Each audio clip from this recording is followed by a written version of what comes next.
Vážený pán predsedajúci, vážený pán minister, vážené kolegyne, kolegovia. Pán minister, nič osobné, politika, tak to berte, prosím vás, že len sa pýtam, že viete, že skade ste nabrali tú odvahu sem prísť.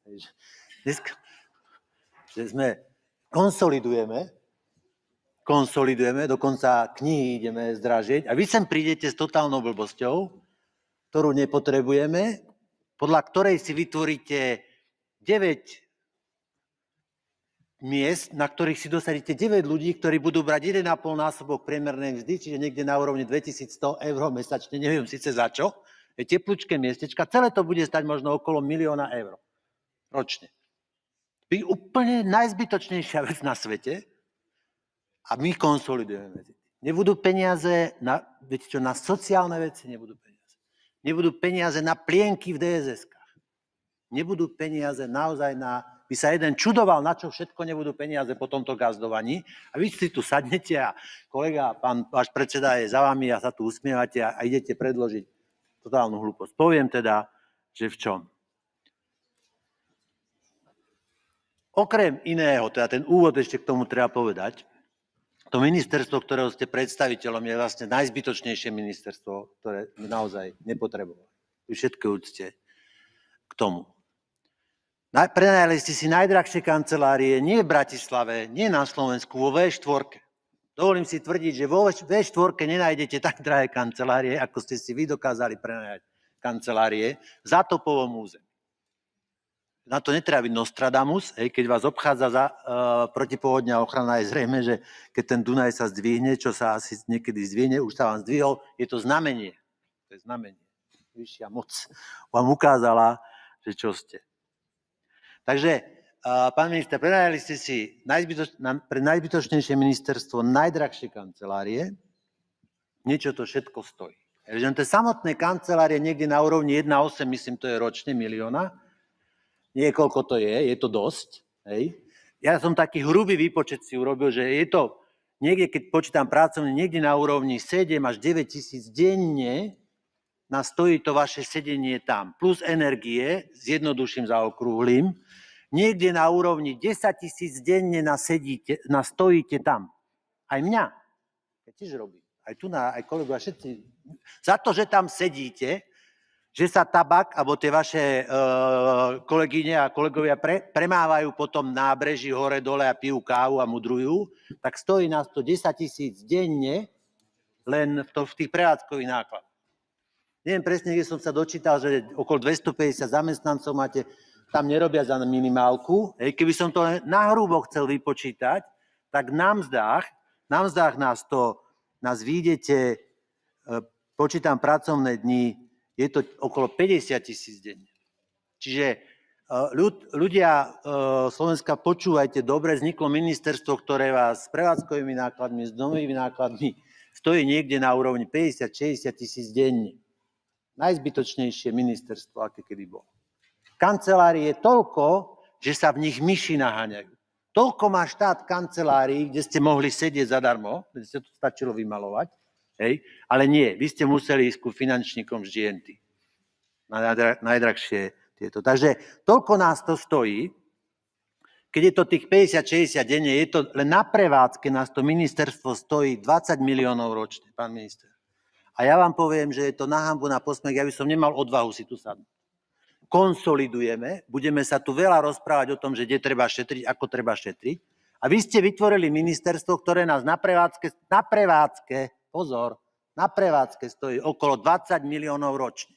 Tie peniaze mohli ísť do toho, čo potrebujeme. Za 20 miliónov ročne, pán minister, ste mohli byť na každej výstave cestovného ruchu po celom svete. Na každej výstave sme mohli mať expozíciu. Mali sme mať stánok niekde veľký, niekde menší. Aj v Mongolsku. Lebo viete, čo je? Toto my potrebujeme. Pán minister, my potrebujeme toto. My nepotrebujeme vaše ministerstvo. Prepáčte, neberte to osobne, nepotrebujeme ani vás ako minister. My potrebujeme, viete čo? Nech je na nejakej výstave cestovného ruchu primerane dôstojná expozícia Slovenska s prezentáciou, že čo tam je a prečo by tam tí ľudia mali ísť.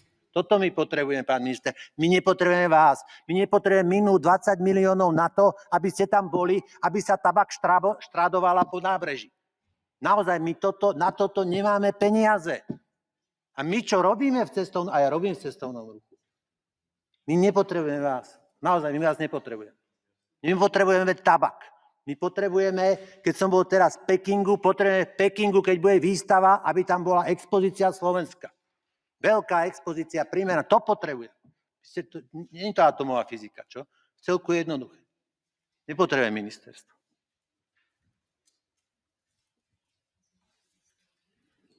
A už mimochodom, keď už teda na Grüne Woche ste sa aspoň prihlásili. Dobre, tak prosím vás, prihláste sa na Grüne Woche, lebo viete, že ja už neviem, ako v tej mizérii vám poradiť, ja už som sa snažil, že áno, robte aspoň nejaké veci, čo majú význam. Keď už ide spotrebovať 20 miliónov, tak sa aspoň prihláste na nejaké výstavy, kde to má význam. Prosím? A čo ja mám s Dubajom? Viete čo? A vysporiadal sa Dubaj, tí, čo tam majú na investícii, sa už vysporiadali, čo tam naťahali kufr peňazí? Čo tam kufre peňazí naťahali z tejto biedy slovenskej. Viete, lebo na tejto biede slovenskej, na tom Božom ľude, ktorý je vďačný za všetko, čo spadne zo stola, tak ste nahrabali, neviem, že vy, kufre peňazí, ktoré ste tam lietadlami vozili. Prosím, o tom rozprávajte, nie o tom, či tam Sulík dopil nejaký bar. Prosím vás, ste smiešní celý z tohto. Vrátim sa k tomu, čo ste sem priniesli. Priniesli ste sem fond na podporu cestovného ruchu, ktorý bude mať správnu radu a v tej správnej rade bude 9 ľudí. A tých 9 ľudí bude brať výplatu 1,5 násobku priemernej mzdy. Ak je priemerná mzda niekde na úrovni 1460, 1,5, no niekde 2200, však chlapci nebudú robiť alebo dievčatá za parku. A teraz sa vás pýtam, a čo tam budú robiť pre pána kráľa v tom fonde, že im idete platiť? Čo tam idete? Koľkokrát bude zasadať taký fond? Koľko agendy bude mať taký fond? Koľko administratívnej náročnosti bude to koľko idete rozdávať? Miliardy? Prosím vás, 2-krát si sadnete za rok. Tie peniaze, čo tam máte, ani 2-krát si možno nesadnete. Čo tu rozprávate? To je 9 teplúčkých miest pre niekoho. Celá ten fond bude stáť vás, ľudia, vás, lebo vy to platíte, niekde na úrovni 1 000 000 eur. A budú tam mať 9 ľudí, ktorí tam budú nerobiť nič, raz za 3/4, za pol roka sa stretnú, pozrú na 4 papiere, už aj tak bude dávno dohodnuté predtým, kam tie peniaze pôjdu, a budú za to brať 2200 eur mesačne plát.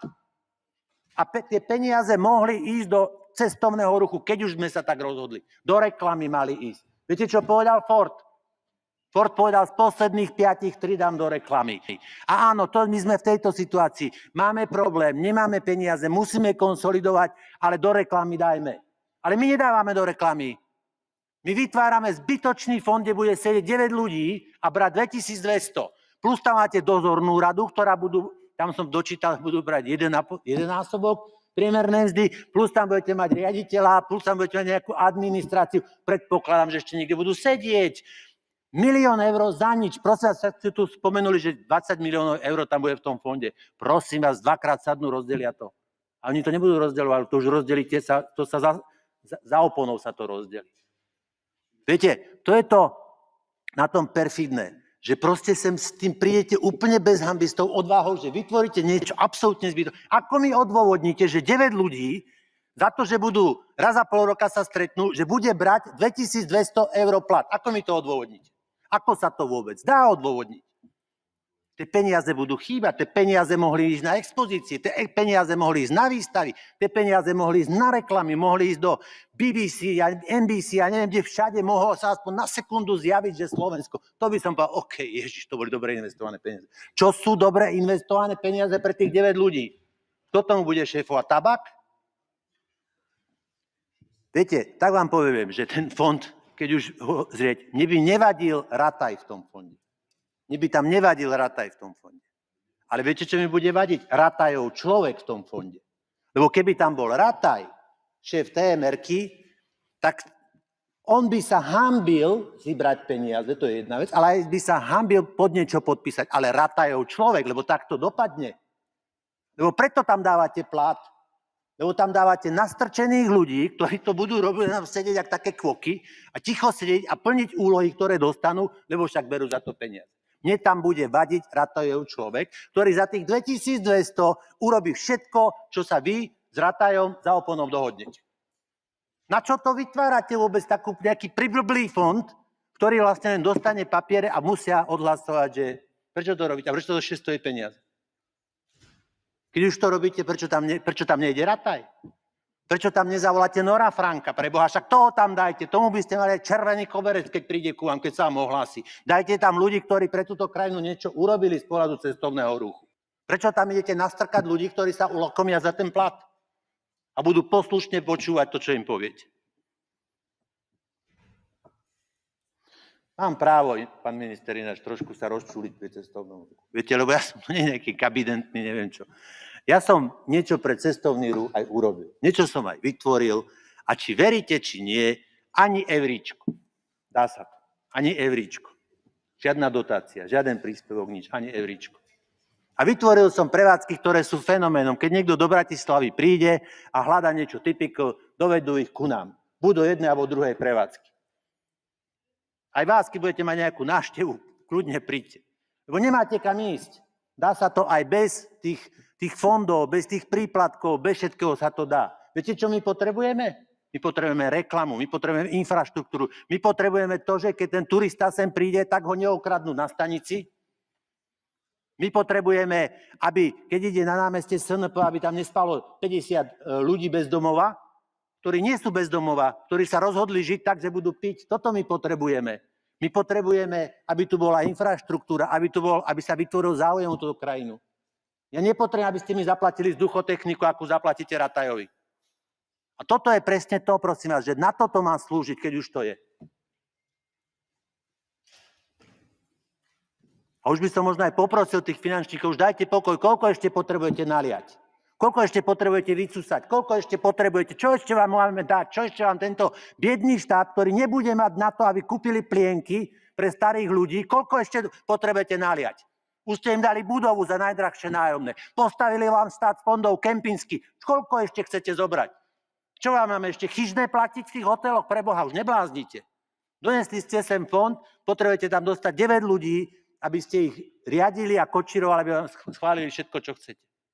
Bude to stať 1 000 000 eur. Úplne zbytočný 1 000 000 eur. Ten návrh je zlý, ten návrh je nechutný, ten návrh je nezodpovedný, ten návrh je, ja neviem ešte aký prívlastok na to dať. A nech ľudia vedia.